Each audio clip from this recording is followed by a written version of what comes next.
Hey, what's up guys? Welcome back to Mr. Tech Fox. Probably you are visiting some YouTube channel and seeing this type of links that are linked with that channel. And now you want to add this type of link with your YouTube channel.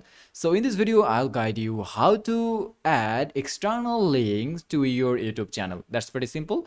You have to visit youtube.com and then you have to select the profile of your YouTube channel from the right corner, and then you have to click view your channel, and then you have to click customize channel, and then you have to click on basic info, and here you will get an option to add external links.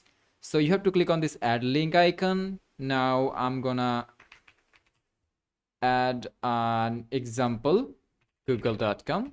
So that's it. Now you have to click on this publish icon. And now if you visit your channel again, you will see that your channel's links are updated. You can see that a new link is added to your channel. So that's all how you can add external links to your YouTube channel. So thank you for watching. Stay connected with Mr. Tech Fox.